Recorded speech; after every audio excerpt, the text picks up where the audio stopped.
உயிர்த்தெழுந்த நம்முடைய ஆண்டவராகிய இயேசு கிறிஸ்துடைய நாமத்தினாலே நான் உங்களை வாழ்த்துகிறேன். இந்த நல்ல நாளிலே கர்த்தருடைய வார்த்தையை கொண்டு உங்களோடு இடைப்படுவதிலே நான் மகிழ்ச்சி அடைகிறேன். மகிழ்ச்சியான ஒரு நாளிலே ஒரு மகிழ்ச்சியான ஒரு சம்பவத்தை வைத்து செய்தியை ஆரம்பிக்க வேண்டும் என்று சொல்லி நான் விரும்புகிறேன். அதே நேரத்தில் 2 தினங்களுக்கு முன்பாக செய்தித்தாளில் ஒரு செய்தியை நான் பார்த்தேன். பெங்களூர் பட்டணத்தில் இது நடந்தது. அதாவது திருமணமாகி 2 ஆண்டுகளே ஆகியிருக்கக்கூடிய தம்பதியினர் தற்கொலை செய்து கொண்டனர். ஏனென்றால் இப்பொழுது இருக்கக்கூடிய சூழ்நிலை, அதாவது நடந்து கொண்டிருக்கிற யுத்தம், மற்ற காரியங்கள் எல்லாவற்றையும் மையமாக வைத்து அவர்கள் வாழ்க்கையில் ஒரு பெரிய இழப்பை உண்டாக்கியிருந்தது. அது என்னவென்றால், அமெரிக்காவில் வேலை செய்து கொண்டிருந்த கணவன் வேலையை இழந்து இந்தியாவிற்கு வந்து இங்கே வேலை கிடைக்காதபடியினாலே அவர் தற்கொலை செய்து கொண்டார். தூக்கு போட்டு தற்கொலை செய்து கொண்டார். அதை பார்த்த மனைவி அவர்கள் குடியிருந்த அடுக்குமாடி கட்டிடத்தில் இருந்து, அதாவது 18வது மாடியிலிருந்து விழுந்து அந்த பெண் தற்கொலை செய்து கொண்டாள். தற்கொலை செய்து கொண்ட பெண் ஒரு சராசரி பெண் அல்ல. அவளும் நல்ல ஒரு ஐடி கம்பெனியில் வேலை செய்து கொண்டிருக்கக்கூடியவள். ஏன் இந்த பெண் தற்கொலை செய்து கொண்டாள் என்று சொல்லி பார்க்கிற பொழுது, சமீபத்தில் தான் அவள் வேலை செய்து கொண்டிருக்கக்கூடிய கம்பெனியும் கூட அநேகரை வேலையிலிருந்து நிறுத்தப் போவதாக ஒரு செய்தி வந்திருக்கிறது. எனவே அவளும் தற்கொலை செய்து கொண்டாள். நான் யோசித்து பார்த்தேன், ஏன் இந்த முடிவுக்கு அவர்கள் வந்தார்கள் என்று பார்க்கிற பொழுது, தங்கள் வாழ்க்கைக்கு எவைகளெல்லாம் அவர்கள் அஸ்திவாரம் என்று சொல்லி நம்பினார்களோ, எதன் மீது அவர்கள் நம்பிக்கை வைத்தார்களோ, அது அசைக்கப்பட்ட பொழுது, அது உடைக்கப்பட்ட பொழுது, அதை இழந்து போன பொழுது அவர்கள் இந்த தீர்மானத்துக்கு வந்திருக்கிறார்கள். சரி, இந்த காரியங்கள் கிறிஸ்துவின் உயிர்த்தெழுதலோடு நமக்கு எந்த விதத்திலே தொடர்புடையதாக இருக்கிறது, அல்லது நம்முடைய வாழ்க்கைக்கு தொடர்புடையதாக இருக்கிறது என்று சொல்லி நான் யோசித்தேன். அதாவது பாருங்கள், கிறிஸ்து 2000 ஆண்டுகளுக்கு முன்பாக உயிர்த்தெழுந்தார். புனித வெள்ளி அன்று பெரும்பாலான சபைக்கு வரக்கூடிய மக்கள் கருப்பு ஆடை அணிந்து வந்திருந்தார்கள். ஏனென்று சொன்னால், அது துக்க நாள் என்று சொல்லி தங்களுக்கு இருக்கக்கூடிய துக்கத்தை வெளிப்படுத்துவதற்காக. சரி, உயிர்த்தெழுந்த இந்த நாளில் என்ன செய்திருப்போம்? சந்தோஷத்தை வெளிப்படுத்துவதற்கு என்ன செய்திருப்போம்? அல்லது உண்மையிலேயே நம்முடைய வாழ்க்கையில் உயிர்த்தெழுந்த இந்த நாள் நமக்கு உண்மையான ஒரு மகிழ்ச்சியை கொண்டு வந்திருக்கிறதா, நம்பிக்கையை கொண்டு வந்திருக்கிறதா என்று சொல்லி யோசித்து பார்க்க வேண்டும். ஏனென்று சொன்னால், நாம் இப்பொழுது வாழ்ந்து கொண்டிருக்கக்கூடிய உலகம் ஒரு நிச்சயமற்ற ஒரு சூழ்நிலையை நம்முடைய வாழ்க்கையிலே உருவாக்கி கொண்டிருக்கிறது. கிறிஸ்துவின் உயிர்த்தெழுதலினால் விலைவாசி உயர்வு ஒன்றும் குறையப் போவது கிடையாது. கிறிஸ்துவின் உயிர்த்தெழுதலினால் இப்பொழுது நடந்து கொண்டிருக்கும் யுத்தங்கள் நிறுத்தப்பட போவது கிடையாது. கிறிஸ்துவின் உயிர்த்தெழுதலினால் வாலிபர்கள், இப்பொழுது ஐடி கம்பெனியில் வேலை பார்த்து கொண்டிருக்கக்கூடியவர்கள் எல்லாருக்கும் வேலை உத்தரவாதம் கிடைக்கும் என்ற உத்தரவாதம் கிடையாது. கிறிஸ்துவின் உயிர்த்தெழுதல் உலக பிரகாரமான எந்த காரியங்களுக்கும் உத்தரவாதம் கொடுப்பது கிடையாது. ஒருவேளை இதை கேட்கிற பொழுது எத்தனை பேருக்கு இந்த செய்தி சற்று எரிச்சலை உண்டாக்கும் என்று சொல்லி எனக்கு தெரியவில்லை. எனக்கு அருமையான தேவனுடைய பிள்ளைங்களை, வேத வசனத்தின் அடிப்படையில் நாம் பார்க்கிற பொழுது கிறிஸ்துவின் உயிர்த்தெழுதல் உலக பிரகாரமான எந்த காரியத்தையும் நம்முடைய வாழ்க்கையில் மாற்றத்தை கொண்டு வரும் என்று சொல்லி உத்தரவாதம் கொடுப்பது கிடையாது. போட்டி போட்டுக்கொண்டு ஒவ்வொரு ஐடி கம்பெனியும் தங்களுடைய நிறுவனத்தில் வேலை பார்க்கக்கூடியவர்களை திட்டமிட்டு ஆயிரக்கணக்கான பேரை வேலையிலிருந்து நிறுத்தி கொண்டிருக்கிறார்கள். விலைவாசி உயர்ந்து கொண்டிருக்கிறது, உணவு தட்டுப்பாடு வந்து கொண்டிருக்கிறது, பொருளாதார நெருக்கடி வந்து கொண்டிருக்கிறது. இப்பொழுது இருக்கக்கூடிய சூழ்நிலையை பற்றி நான் அதிகமாய் சொல்ல வேண்டிய அவசியமில்லை. ஒவ்வொரு நாளும் தொலைக்காட்சி பெட்டிகளிலும் செய்திகளிலும் நாம் பார்த்து கொண்டே இருக்கிறோம். சரி, இந்த உயிர்த்தெழுதல் இப்படி இருக்கக்கூடிய இந்த சூழ்நிலைக்கு கிறிஸ்தவர்களுக்கு, உலக மக்களுக்கு எந்த விதமான செய்தியை அது கொடுக்கிறது என்று சொல்லி நான் யோசித்து பார்த்தேன். நாம் யோசித்து பார்க்க வேண்டும். இது நடைமுறை வாழ்க்கைக்கு எந்த விதத்தில் நம்பிக்கை கொடுக்கிறது என்று சொல்லி.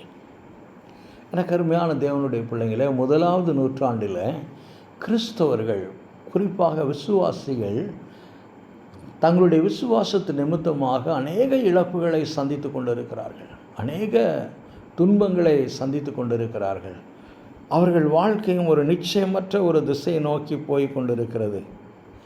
அந்த ஒரு சூழ்நிலை தான் 1வது நூற்றாண்டு விசுவாசிகளுக்கு ஒரு நம்பிக்கையை, ஜீவனுள்ள நம்பிக்கையை உண்டாக்கும்படியாக பேதுரடிகளார் தன்னுடைய 1வது நிருபத்தை எழுதுகிறார். இந்த நாளின் செய்திக்காக நாம் தெரிந்து கொண்டிருக்கக்கூடிய வேத பகுதி பேதுரடிகளார் எழுதின 1வது நிருபம், அதாவது 1 பேதுரு 1ஆம் அதிகாரம் 3, 4, 5 வசனங்களை தெரிந்து கொண்டிருக்கிறோம். கிறிஸ்து உயிர்த்தெழுந்தபடியினால் நமக்கு அல்லது இந்த உலகத்திற்கு அவர் உண்டாக்கி இருக்கக்கூடிய விளைவுகள் என்ன, கிறிஸ்துவின் உயிர்த்தெழுதலின் விளைவுகள் என்ன என்ற தலைப்பில் இந்த பகுதியை நாம் பார்க்க இருக்கிறோம். 1 பேதுரு 1ஆம் அதிகாரம் 3, 4, 5 வசனங்கள். நம்முடைய கர்த்தராகிய இயேசு கிறிஸ்துவின் பிதாவாகிய தேவனுக்கு ஸ்தோத்திரம் உண்டாவதாக. அவர் யார்? அவர் என்று சொல்லி யாரை பற்றி சொல்லுகிறார்? இயேசு கிறிஸ்துவை பற்றி சொல்லுகிறார். அதாவது இயேசு கிறிஸ்து மரித்தோரிலிருந்து எழுந்ததினாலே. எனக்கு அருமையான தேவனுடைய பிள்ளைங்களை, பேதுரடிகளார் 1வது நூற்றாண்டு விசுவாசிகளுக்கு கிறிஸ்து உயிர்த்தெழுந்ததினாலே அவர்களுக்கு இருக்கக்கூடிய நம்பிக்கையை பற்றி இந்த வசனத்திலே சொல்லுகிறார். பல வருஷங்களாக நாம் வழக்கமாக குட் ஃப்ரைடே அன்னைக்கு கிறிஸ்து சிலுவையில் பாடுபட்டதை பற்றி ஒரு செய்தி பேசுகிறோம். உயிர்த்தெழுந்த நாளில் ஒரு செய்தி பேசுகிறோம். பல வருஷங்களாக பேசி கொண்டிருக்கிறோமே.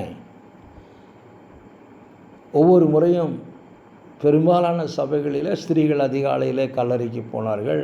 அங்கே தேவதூதர்களை சந்தித்தார்கள். கல்லறையின் கல் புரட்டப்பட்டிருந்தது.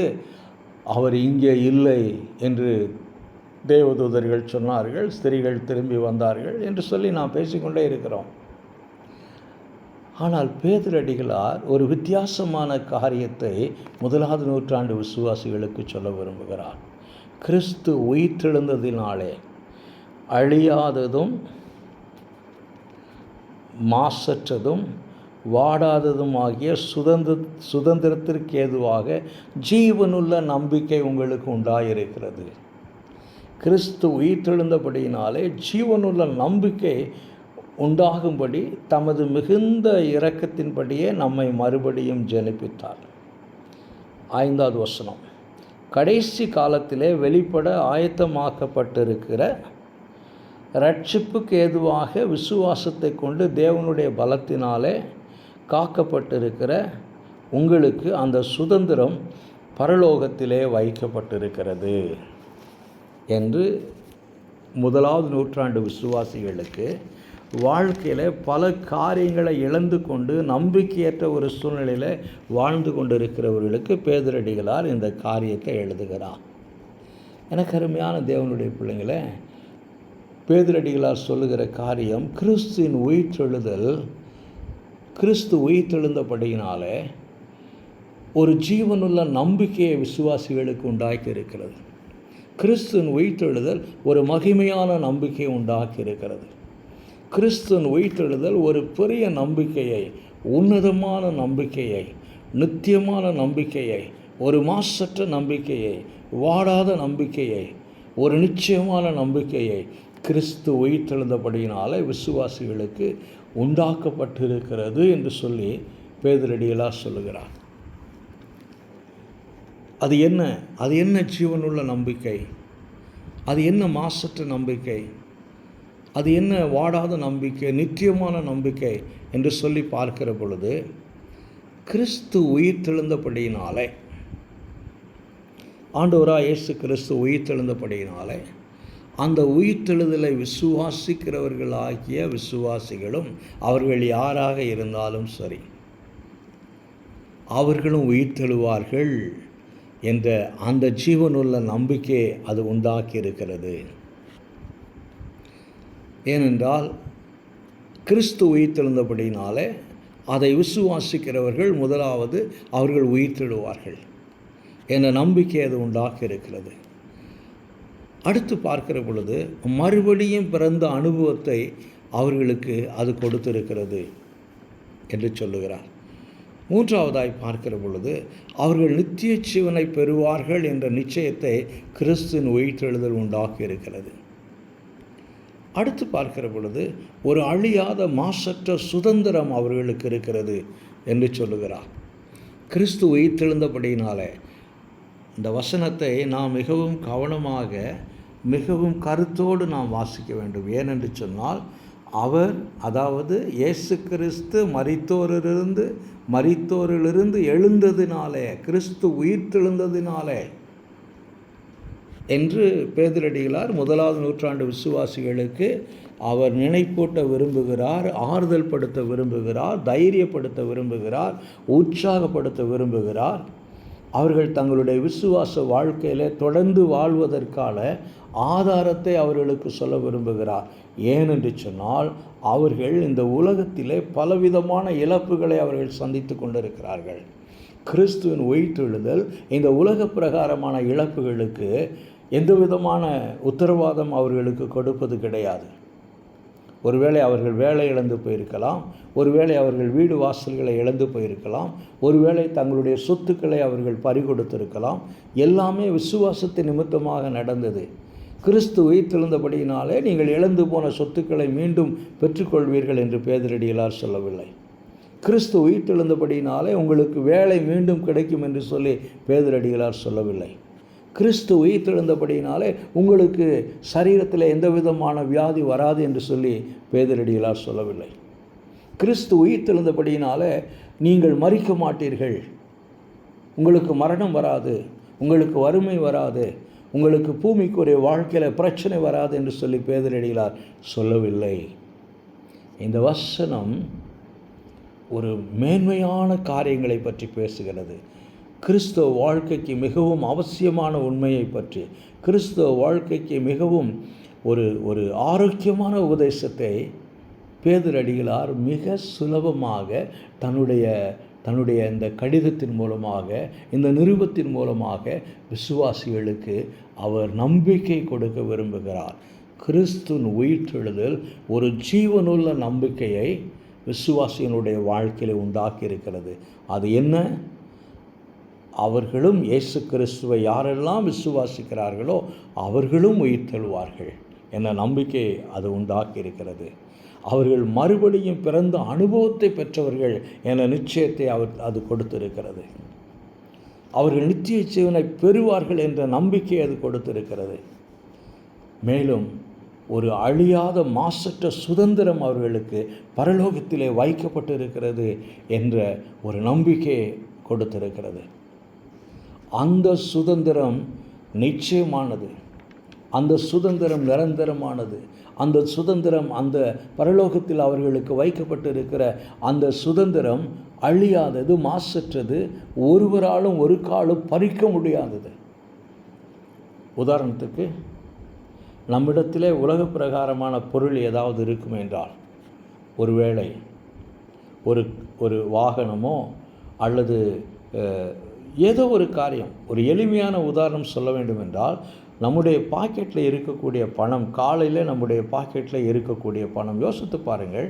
இந்த கால வேளையில் ஒருவேளை நம்முடைய பாக்கெட்டில் இருக்கக்கூடிய பணம் இந்த மாலை வரை யார் கைக்கு மாறிப்போகும் என்று சொல்லி தெரியாது. எத்தனை பேருடைய வீட்டுக்கு போகும், எத்தனை பேருடைய கைகளில் மாறிப்போகும் என்று சொல்லி தெரியாது. ஒரு கடையில் போய் ஒரு பொருள் வாங்குவதற்கு நாம் பணத்தை கொடுக்குறோம். கடைக்காரர் அந்த பணத்தை வாங்கி கொள்கிறார். பின்பு அந்த கடைக்கு வியாபாரத்துக்கு வருகிறவர்கள் எத்தனை பேருடைய கரத்திற்கு அந்த பணம் மாறிக்கொண்டே இருக்கும் என்று சொல்லி தெரியாது. இது நல்ல ஒரு உதாரணம். எப்படி என்றால், உலகத்திலே உலக பிரகாரமான ஆசீர்வாதங்கள் எதுவாக நம்முடைய கரத்தில் இருந்தாலும், அது எவ்வளவு பெரியதாக இருந்தாலும், அது நம்மை விட்டு நீங்கி போவதற்கு, எடுக்கப்படுவதற்கு, பறிக்கப்படுவதற்கு அநேக வாய்ப்புகள் உண்டு. ஏனென்று சொன்னால் 1வது நூற்றாண்டு விசுவாசிகள் உலக பிரகாரமான அநேக ஆசீர்வாதங்களை, அநேக சுதந்திரத்தை இந்த பூமியில் அவர்கள் இழந்து போனார்கள். எனவே தான் பேதுரடிகள் சொல்லுகிறார், கிறிஸ்து உயிர்த்தெழுந்தபடியினாலே உங்களுக்கு அழியாத ஒரு சுதந்திரம், ஒரு மாசற்ற சுதந்திரம் பரலோகத்தில் இருக்கிறது. அது பூமியில் இருக்கும் என்றால் அது மாறிக்கொண்டே இருக்கும், கை மாறிக்கொண்டே இருக்கும். என்னிடத்தில் ஒரு சிறிய நிலம் இருந்தது பெங்களூர் பட்டணத்தில் நான் இருக்கிற பொழுது. அதை பல ஆண்டுகளுக்கு முன்பாக நான் வேறொருவருக்கு அதை விற்றுவிட்டேன். சமீபத்தில் என்னிடத்தில் நிலத்தை வாங்கின அந்த நபர் அதை வேறொருவருக்கு விற்றுவிட்டார் என்று சொல்லி கேள்விப்பட்டேன். ஒரு காலத்தில் என்னுடைய நிலமாக இருந்தது, வேறொருடைய நிலமாக சில காலம் இருந்தது. இப்பொழுது அது வேறொருடைய நிலமாக மாறிக்கொண்டிருக்கிறது. எனக்கு அருமையான தேவனுடைய பிள்ளைங்களே, உலகத்திலே நமக்கு இருக்கக்கூடிய எந்த ஸ்லாக்கியங்களாக இருந்தாலும் சரி, அது எவ்வளவு பெரிய ஆசீர்வாதமாக இருந்தாலும் சரி, அது மாறிக்கொண்டே இருக்கும். ஆனால் கிறிஸ்து உயிர்த்தெழுந்தபடியினாலே அதை விசுவாசிக்கிற தேவனுடைய பிள்ளைகளுக்கு பரலோகத்தில் இருக்கக்கூடிய அந்த ஆசீர்வாதம் நிரந்தரமானது, அழியாதது, மாசற்றது. அது பரலோகத்தில் இருக்கிறது. அது மாத்திரமல்ல, அது தேவ பலத்தினால் பாதுகாக்கப்பட்டிருக்கிறது.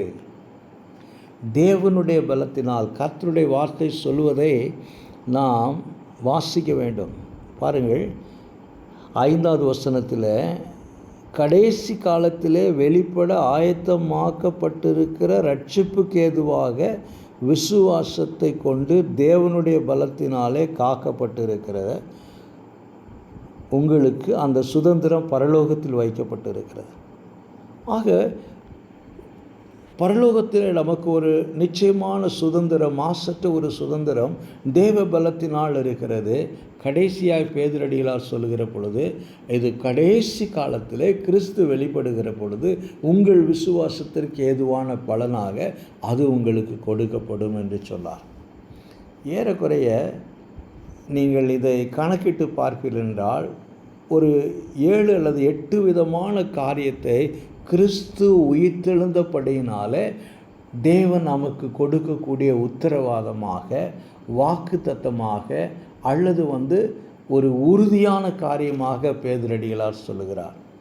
நீங்களும் உயிர்த்தெழுவீர்கள், நீங்கள் மறுபடியும் பிறந்த அனுபவத்தை பெறுவீர்கள், நீங்கள் நித்திய ஜீவனை பெறுவீர்கள், நீங்கள் தேவனோடு நித்தியமாக வாழ்வீர்கள். ஒரு அழியாத மாசற்ற சுதந்திரம் உங்களுக்கு பரலோகத்தில் இருக்கிறது. அந்த சுதந்திரம் தேவ பலத்தினால் பாதுகாக்கப்பட்டு இருக்கிறது. அது கடைசி காலத்திலே உங்களுக்கு வெளிப்படும் என்று சொல்லி பேதுரடிகளார் 1ஆம் நூற்றாண்டு விசுவாசிகளுக்கு நம்பிக்கை கொடுக்கிறார். நம்பிக்கை கொடுக்கிறார். யோசித்து பாருங்கள், உலகம் எவ்வளவோ உத்தரவாதங்களை கொடுக்கிறது, உலகம் எவ்வளவோ வாக்கு தத்தங்களை கொடுக்கிறது. இப்பொழுது தேர்தல் களம் சூடு பிடித்திருக்கிறது என்று நாம் ஒவ்வொரு நாளும் தொலைக்காட்சி பட்டியலை, செய்தித்தாளிலே பார்க்கிறோம். எங்கு பார்த்தாலும் மேள தாளம், ஆர்ப்பாட்டம், ஆட்டம் பாட்டம் என்று சொல்லி. நேற்று கூட நான் ஒரு காரியமாக பஸ் ஸ்டாண்டுக்கு மார்க்கெட்டில் என்னுடைய 2 சக்கர வாகனத்தில் போயிருந்தேன். நடுவழியில் மாட்டிக்கொண்டேன். ஏனென்று சொன்னால், அங்கே ஒரு தேர்தல் கட்சி அங்கே அவர்கள் அந்த வார்த்தை அவர்கள் வாக்கு சேகரித்து கொண்டிருக்கிறார்கள். நான் கட்டாயத்தினாலே போக்குவரத்து ஸ்தம்பித்தபடியினாலே அங்கே நின்று கொண்டிருக்கிறேன். அந்த கட்சிக்காக பேசக்கூடியவர், நாங்கள் அதை செய்து விடுவோம், இதை செய்து விடுவோம், அப்படி செய்வோம், இப்படி செய்வோம், நாங்கள் ஆட்சிக்கு வந்தால் தமிழகத்தை போதை இல்லாத தமிழமாக மாற்றுவோம், மதுபானத்தை ஒழிப்போம், இத்தனை லட்சம் பேருக்கு வேலை உண்டாக்குவோம், அதை செய்வோம், இதை செய்வோம் என்று சொல்லிக்கொண்டே இருந்தார். நான் யோசித்து பார்த்தேன், ஒவ்வொரு நாளும் ஆயிரக்கணக்கான பேருக்கு வேலை போய்கொண்டே இருக்கிறது. நேற்று என்னுடைய மருமகனிடத்தில் பேசினேன். அவரும் ஒரு ஐடி கம்பெனியில் வேலை பார்க்கிறார்.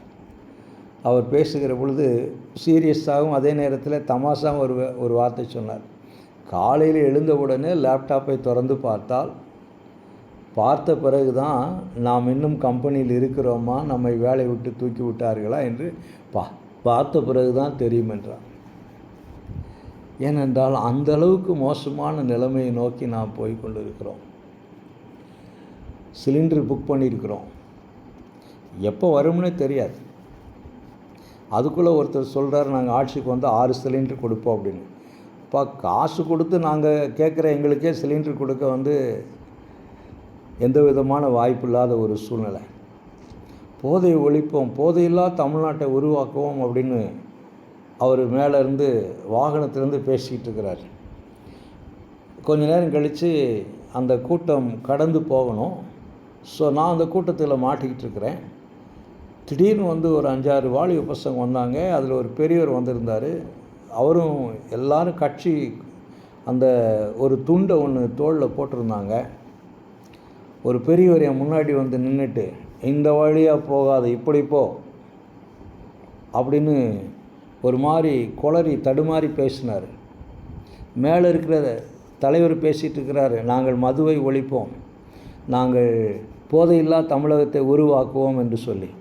ஆனால் முன்னாடி நின்றுட்டு இருக்கிற பெரியவர் புல் போதையில் இருக்கிறார். அங்கே இருக்கிற வாலிப பசங்க எல்லாம் கழுத்தில் கட்சி துண்டு போட்டுட்ருக்கோம், எல்லாமே போதையில் இருக்கிறான். யோசித்து பாருங்கள். அரசியல்வாதிகள் கொடுக்கக்கூடிய வாக்கு தத்தங்கள், அரசியல்வாதிகள் கொடுக்கிற உத்தரவாதங்கள், அது அவர்கள் ஆட்சிக்கு வந்த உடனேயே என்ன செய்வார்கள் என்று சொல்லி நமக்கு எதுவுமே தெரியாது. ஒரு நிச்சயமற்ற, ஒரு உத்தரவாதம் இல்லாத ஒரு உலகத்திலே நாம் வாழ்ந்து கொண்டு இருக்கிறோம். அதுவும் இப்பொழுது நடந்து கொண்டு இருக்கக்கூடிய மத்திய கிழக்கு நாடுகளிலே இப்பொழுது நடந்து கொண்டு இருக்கக்கூடிய யுத்தம் எதை நோக்கி போகும் என்று சொல்லி யாருக்கும் தெரியாது. என்னவெல்லாம் எந்த நாடுகளிலே எந்தெந்த சூழ்நிலையை கொண்டு வரும் என்று சொல்லி யாருக்கும் தெரியாது. யோசித்து பாருங்கள், 2 ஆண்டுகளுக்கு முன்பாக திருமணம் செய்கிற பொழுது இருவருமே ஐடியில் வேலை பார்க்குறாங்க. அதில் கணவன் அமெரிக்காவில் இருக்கக்கூடிய ஐடி கம்பெனியில் வேலை பார்க்குறார், பெண்ணும் ஒரு பெரிய ஐடி கம்பெனியில் வேலை பார்க்குறாங்க. லட்சக்கணக்கில் சம்பாத்தியம். திருமணம் செய்கிற பொழுது எவ்வளோ மகிழ்ச்சியாக, ஒளிமயமான எதிர்காலம் எங்கள் உள்ளத்தில் தெரிகிறது என்று சொல்லி ஒரு பெரிய நம்பிக்கையோடு அவங்க வாழ்க்கை ஆரம்பிச்சிருப்பாங்க. பல கனவுகளோடு வாழ்க்கை ஆரம்பிச்சிருப்பாங்க. ஆனால் எல்லாம் சரிந்து போனது. எனக்கு அருமையான தேவனுடைய பிள்ளைங்களே, இதை நான் ஏன் சொல்லுகிறேன் என்று சொன்னால், சில உண்மைகளை வேத வசனத்தின் வெளிச்சத்தில் திருச்சபை இந்த காலகட்டத்திலாவது அறிந்து கொள்ள வேண்டும். உலகம் ஒரு புறத்திலே ஒரு மாயை நோக்கி போய் கொண்டிருக்கிறது, கிறிஸ்தவ சமுதாயம் இன்னொரு புறத்திலே ஒரு மாயை நோக்கி போய் கொண்டிருக்கிறது. குட் ஃப்ரைடே அன்னைக்கு எல்லாரும் சபைக்குள்ளே கருப்பாக ட்ரெஸ் போட்டு வரோம், துக்கத்தை வெளிப்படுத்துவதற்கு. ஈஸ்டர் அன்னைக்கு என்ன செய்கிறோம்? என்ன நம்பிக்கை நமக்கு இருக்குது? என்ன உத்தரவாதம் நமக்கு இருக்குது? நாம் வாழ்ந்து கொண்டு இருக்கக்கூடிய இந்த உலகத்தில் என்ன உத்தரவாதம் நமக்கு இருக்குது? கிறிஸ்துவின் உயிர்த்தெழுதல் உலக பிரகாரமான எந்த உத்தரவாதத்தை என்னுடைய வாழ்க்கையில் கொடுப்பது கிடையாது. எனக்கு வேலை போகாது அப்படிங்கிற உத்தரவாதத்தை கொடுப்பது கிடையாது. எனக்கு வியாதி வராது அப்படிங்கிற உத்தரவாதத்தை கொடுப்பது கிடையாது. என்னுடைய வியாபாரம் செழிக்கும் என்ற உத்தரவாதத்தை கிறிஸ்துவின் உயிர்த்தெழுதல் கொடுப்பது கிடையாது. எனக்கு வேலை கிடைக்கும் அப்படிங்கிற உத்தரவாதத்தை கிறிஸ்துவின் உயிர்த்தெழுதல் கொடுப்பது கிடையாது. கிறிஸ்துவின் உயிர்த்தெழுதல் எனக்கு உலக பிரகாரமான ஆசீர்வாதங்களை வந்து கொட்டும் என்று சொல்லி கொடுப்பது கிடையாது. அப்படி இன்றைக்கு யாராவது பேசுவார்கள் என்றால் அது தவறான ஒரு உபதேசம். வேதவசனம் சொல்லுகிறது, கிறிஸ்துவின் உயிர்த்தெழுதலினால் இந்த ஸ்லாக்கியங்கள் தான் உண்டாக்கப்பட்டு இருக்கிறது, கொடுக்கப்பட்டு இருக்கிறது என்று சொல்லி பேதுரடிகளார் 1ஆம் நூற்றாண்டு விசுவாசிகளுக்கு மிகவும் நேர்த்தியாக எச்சரிக்கையோடு எழுதுகிறார். இந்த நிருபத்தை படித்து பாருங்கள். சில இடங்களிலே நீங்கள் இந்த பூமியில் அந்நியரும் பரதேசிகளுமாக இருக்கிறீர்கள் என்று சொல்லுவார். இந்த பூமியில் விசுவாசிகளாகிய நாம் அந்நியரும் பரதேசிகளாக இருக்கிறோம். ஏனென்று சொன்னால் கிறிஸ்து உயிர்த்தெழுந்தபடியினாலே இந்த 1ஆம் அதிகாரத்தில் இந்த வார்த்தையை சொல்லி இந்த வார்த்தையின் அடிப்படையினால் நான் பலமுறை இந்த நிருபத்தை வாசித்திருக்கிறேன். இந்த முறை வாசிக்கிற பொழுது இந்த வார்த்தையின் முக்கியத்துவம் என்னவென்று சொல்லி நான் உணர்ந்தேன்.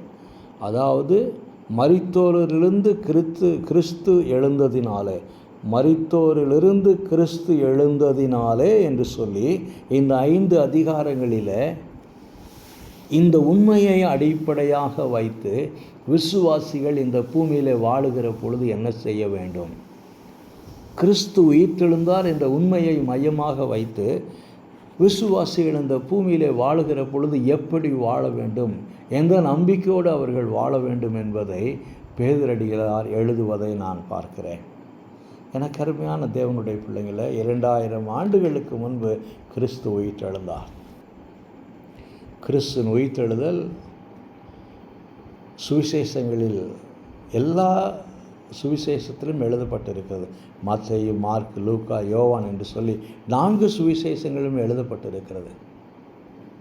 ஆனால் ஒரு வித்தியாசமான வார்த்தை மத்தேயுவிலே நீங்கள் பார்ப்பீர்கள். மத்தேயு 28ஆம் அதிகாரம் 6வது வசனத்தை வாசிக்கிற பொழுது, அதிகாலையிலே கல்லறைக்கு போன ஸ்திரீகளை பார்த்து தேவதூதர்கள் சொன்ன காரியம், தாம் சொன்னபடியே அவர் உயிர்த்தெழுந்தார், அவர் இங்கே இல்லை, தாம் சொன்னபடியே அவர் உயிர்த்தெழுந்தார் என்ற ஒரு வார்த்தை மத்தேயு மிக தெளிவாக எழுதுகிறார், மிக கவனமாக எழுதுகிறார். அவர் சொன்னபடியே அவர் உயிர்த்தெழுந்தார் என்று சொல்லி.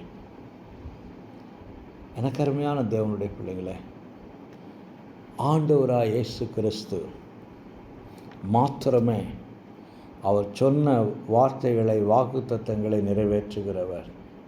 நம்முடைய தேவனுடைய வார்த்தை மாத்திரமே கொடுக்கிற உத்தரவாதங்களுக்கு கடைசி வரைக்கும் அது உறுதியாக இருக்கும். எனக்கு அருமையான தேவனுடைய பிள்ளைங்களே, இந்த கிறிஸ்து உயிர்த்தெழுந்த நாளில் இது நமக்கு சொல்லுகிற செய்தி என்ன? 2000 ஆண்டுகளுக்கு முன்பு கிறிஸ்து உயிர்த்தெழுந்தார். ஒருவேளை உயிர்த்தெழுந்ததுக்காக இன்றைக்கி ஏதாவது ஒரு விதமான ஆடையை நாம் போட்டுக்கொண்டு ஒரு மகிழ்ச்சியான ஒரு நடனமோ ஏதோ ஒரு காரியம் சபையில் நாம் செய்வோம் என்றால் அது ஒரு பாரம்பரியமாக மாறிவிடும், அது ஒரு சடங்காச்சாரமாக மாறிவிடும், அது ஒரு பண்டிகையாக மாறிவிடும். இன்றைக்கு ஒரு சில சபைகளில் இன்றைக்கு அதிகாலை ஆராதனை இருக்கும். நான் சிறு பிள்ளையாக இருக்கிற பொழுது அதிகாலை ஆராதனை எங்கள் கிராமத்தில் நடக்கும். எங்கள் எல்லாரையும் எங்கள் அம்மா அதிகாலையில் எழுப்பி எல்லாரையும் குளிக்க வச்சு, ஐயர் வருவார், சபைக்கு போகணும், இன்றைக்காவது கரெக்ட் டைமில் போகணும் அப்படின்னு சொல்லிட்டு பாதி தூக்க கலக்கத்தில் இருக்கிற எல்லாரும் எங்களையெல்லாம் ட்ரெஸ் போட வச்சு சபையில் கூப்பிட்டு போய் உட்கார வைக்கும். நாங்கள்லாம் மூளையில் சோரோடு சார்ந்து தூங்கிட்டு இருப்போம். ஏனென்றால் அதிகாலை ஆராதனை. ஏன் அதிகாலை ஆராதனை? பிகாஸ் கிறிஸ்து உயிர்த்தெழுந்ததை அதிகாலையிலே ஸ்திரீகள் சபைக்கு கல்லறைக்கு போய் அவர்கள் கண்டு கொண்டார்கள். ஆகையினாலே அதிகாலையில் தான் நாம் ஆராதனை பண்ணணும். வேத வசனத்தின் வெளிச்சத்திலே உண்மை அறியாமல் நாம் அர்த்தராத்திரியில் ஆராதனை செய்தாலும் சரி, அதிகாலையில் ஆராதனை செய்தாலும் சரி, அதனால் எந்த விதமான பிரயோஜனம் கிடையாது. கிறிஸ்து உயிர்த்தெழுந்தபடியினாலே நமக்கு ஜீவனுள்ள ஒரு மேன்மையான, மாசற்ற ஒரு உன்னதமான நம்பிக்கை நமக்கு உண்டாயிருக்கிறது. அந்த உண்மையை நாம் அறிந்து கொள்ள வேண்டும். இந்த நாளில் பேதுரடிகளார் இந்த வசனத்தின் மூலமாக நமக்கு சொல்ல விரும்புகிற காரியம் என்னவென்றால், முதலாவதாக இந்த காரியங்களை, இந்த மேன்மையான ஸ்லாக்கியங்களை, இந்த உன்னதமான வாக்குத்தத்தங்களை, இந்த உன்னதமான ஆசீர்வாதங்களை நாம் தேவனுடைய இரக்கத்தினால் மாத்திரமே பெற்றிருக்கிறோம், நம்முடைய தகுதியினால் அல்ல என்பதை நாம் அறிய வேண்டும். அவருடைய இரக்கத்தின்படி உங்களை ஜனிப்பித்தார். தமது மிகுந்த இரக்கத்தின்படியே நம்மை மறுபடியும் ஜனிப்பித்தார். 4ஆம் அதிகாரத்தினுடைய கடைசி பகுதியிலே வாசிக்கிறோம். கிறிஸ்து உயிர்த்தெழுந்ததினாலே என்று சொல்லிவிட்டு அவர் முதலாவது சொல்ல விரும்புகிற காரியம், இந்த ஜீவனுள்ள மாசற்ற இந்த வாடாத நம்பிக்கை, பரலோகத்திலே நமக்கு இருக்கக்கூடிய நம்பிக்கை, தேவ பலத்தினால் பாதுகாக்கப்பட்டு இருக்கக்கூடிய இந்த நம்பிக்கை, இந்த சுதந்திரம் நம்முடைய தகுதியினாலோ நம்முடைய பரிசுத்தத்தினாலோ நமக்கு கொடுக்கப்படவில்லை. இரக்கத்தினால், தேவ இரக்கத்தினால் நமக்கு அது கொடுக்கப்பட்டிருக்கிறது என்பதை பவுலடிகளார் சொல்லுகிறார். இதை முதலாவது நாம் அறிந்து கொள்ள வேண்டும். இரண்டாவதாய் பார்க்கிற பொழுது, நாம் மறுபடியும் ஜனிப்பிக்கப்பட்ட அனுபவத்தினால் மாத்திரமே இதை பெற இருக்கிறோம். சில காரியங்கள், அதாவது பரலோகத்திலே நமக்கு வைக்கப்பட்டு இருக்கிற இந்த சுதந்திரத்தை நாம் மறுமையிலே பெற்றுக்கொள்வோம். இங்கே சொல்லப்பட்டு இருக்கக்கூடிய இந்த ஆசீர்வாதங்கள், உயிர்த்தெழுவோம், மறுமையில் இருக்கக்கூடிய பரலோகத்தில் நமக்கு இருக்கக்கூடிய அந்த மாசற்ற அழியாத அந்த சுதந்திரத்தை நாம் பெற்றுக்கொள்வோம். இவைகளெல்லாம் வருங்காலத்தில், எதிர்காலத்தில் நமக்கு இருக்கக்கூடிய உண்மை. இதை நாம் எப்படி உறுதியாக இதை நாம் பெற்றுக்கொள்வோம் என்று சொல்லி நம்புவதற்கான சாத்தியக்கூறுகள் என்ன என்று சொல்லி பார்க்கிற பொழுது, இப்பொழுது நாம் மறுபடியும் ஜனிப்பிக்கப்பட்ட அனுபவத்தோடு இருக்கிறோம். எப்படி என்று சொன்னால், கிறிஸ்து உயிர்த்தெழுந்தார்.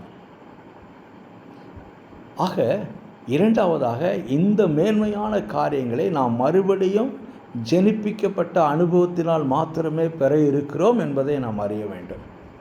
மூன்றாவதாக, இந்த மேன்மையான ஸ்லாக்கியங்களை கிறிஸ்து உயிர்த்தெழுந்ததினால் மாத்திரமே நமக்கு கிடைக்கும் என்று விசுவாசிக்க வேண்டும்.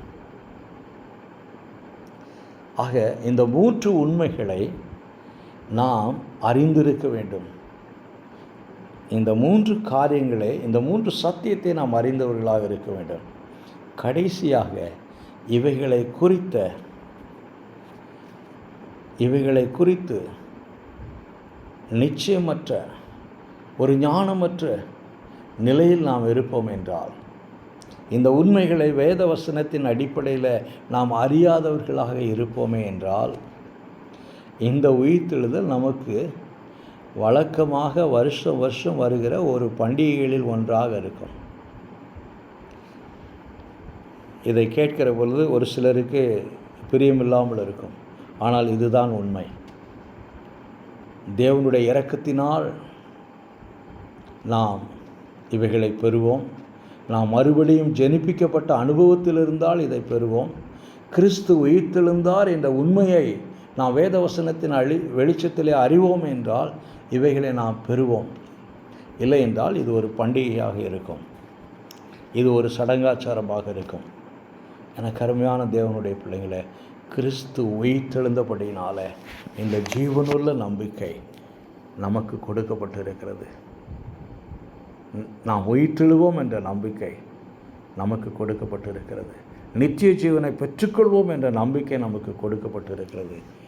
நாம் நித்திய வாழ்வை தேவனோடு வாழ்வோம் என்ற நம்பிக்கை நமக்கு கொடுக்கப்பட்டிருக்கிறது.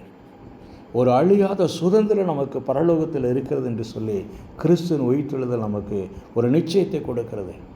அந்த சுதந்திரம் பரலோகத்தில் நமக்காக வைக்கப்பட்டு இருக்கிறது. அது கடைசி நாளிலே நமக்கு கொடுக்கப்படும். அது தேவ பலத்தினால் பாதுகாக்கப்பட்டிருக்கிறபடினால அந்த சுதந்திரத்தை யாரும் நம்மிடத்திலிருந்து எடுத்துக்கொள்ள முடியாது என்ற உத்தரவாதத்தை கிறிஸ்துவின் உயிர்த்தெழுதல் நமக்கு கொடுத்திருக்கிறது. இந்த உண்மையை அறிந்து விசுவாசிக்கிறவர்களாக நாம் இருப்போமே என்றால் இந்த உயிர்த்தெழுதல் நமக்கு ஒரு நம்பிக்கை கொடுக்கக்கூடியதாக இருக்கும். எனக்கு அருமையான தேவனுடைய பிள்ளைங்களே, நாம் நிச்சயமற்ற உலகத்திலே வாழ்ந்து கொண்டிருக்கிறோம். ஆனால் இவைகள் நிச்சயமானது, இவைகள் நிரந்தரமானது. இவைகளுக்கு உத்தரவாதம் கிறிஸ்துவின் உயிர்த்தெழுதல்.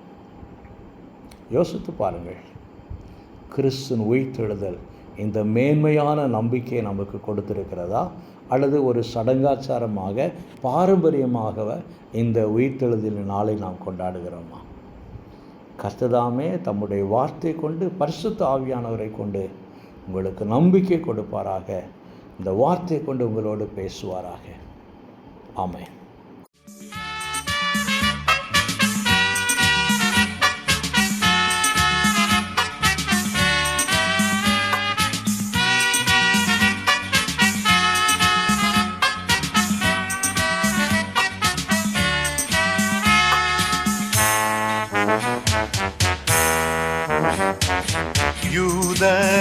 ராஜசிங்கம் உயிர் தெழுந்தார், யூத ராஜசிங்கம் உயிர் தெழுந்தார், உயிர் தெழுந்தார், நரகை ஜெயித்தெழுந்தார், யூத ராஜசிங்கம் உயிர் தெழுந்தார்.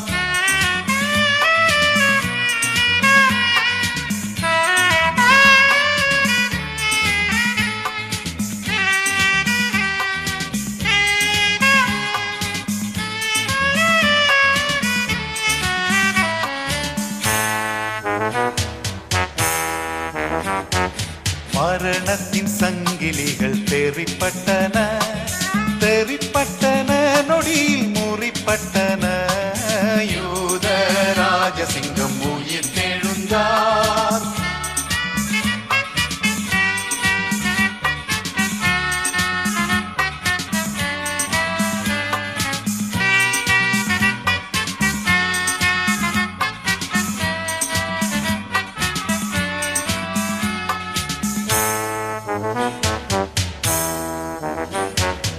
எழுந்தார் என்ற தொனி எங்கும் கேட்குதே, எங்கும் கேட்குதே, பயத்தை என்றும் நீக்குதே, யூத ராஜசிங்கம் உயிர் தெழுந்தார்.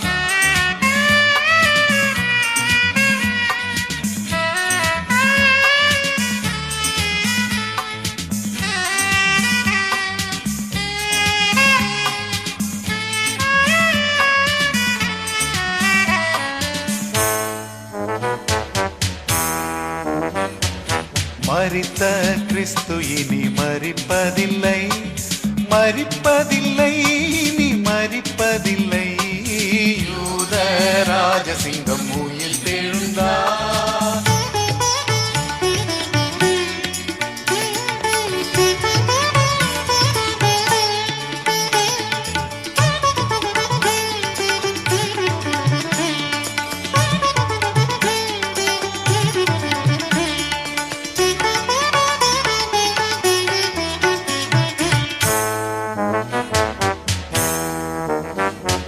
கிறிஸ்தோரே நாம் அவர் பாதம் பணிவோம், பாதம் பணிவோம், பதத்தை சிரமணிவோம், யூத ராஜசிங்கம்